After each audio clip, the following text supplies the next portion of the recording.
আসসালামু আলাইকুম। Real estate দুনিয়ায় তিনটি ওয়ার্ড সবচেয়ে বেশি বলা হয়, তা হলো লোকেশন, লোকেশন এবং লোকেশন। লোকেশন শুধু একটি জায়গা নয়, এটি একটি লাইফস্টাইল। একটি ভালো লোকেশন হলো সেটি যেখানে মানুষ থাকতে চায়, যেখানে মানুষ টাকা খরচ করতে চায়, যেখানে স্কুল, হসপিটাল, ট্রান্সপোর্ট সহ সব কিছু অ্যাক্সেসিবল হয়। আর এই কারণেই সেখানকার জমি, বাড়ির দাম স্বর্ণের চেয়েও অনেক বেশি মূল্যবান হয়। তাই প্রপার্টি কেনার আগে প্রাইস নয়, লোকেশনের ফিউচার ভ্যালু দেখুন।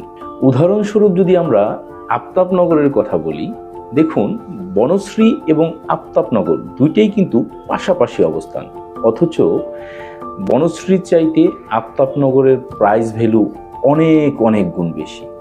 আরেকটি সত্যি কথা হলো, প্রতিটি সিটিতেই দুটি জায়গা থাকে। একটি যেখানে মানুষ এখন বসবাস করতে চায়, আরেকটি যেখানে মানুষ 5 বছর পরে বসবাস করতে পারবে।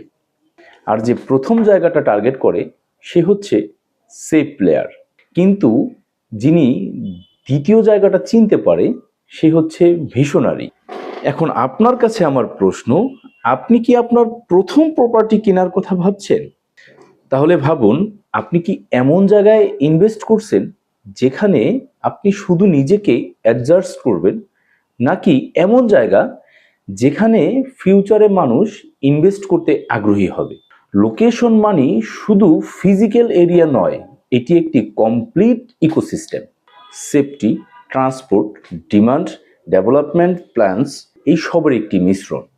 আর সবচেয়ে গুরুত্বপূর্ণ হলো, আপনি যখন কোনো একটি লোকেশন চুজ করেন তখন আপনি শুধু একটি বাড়ি কিনেন না, আপনি একটা মাইন্ডসেট, একটা ডিরেকশন, একটা পসিবিলিটি কিনেন। কোথায় থাকতে হবে, কোন এনভায়রনমেন্টে কাজ করতে হবে, কোন মাইন্ডসেটের মানুষের মাঝে চলাফেরা করতে হবে, এসবও একটি লোকেশন।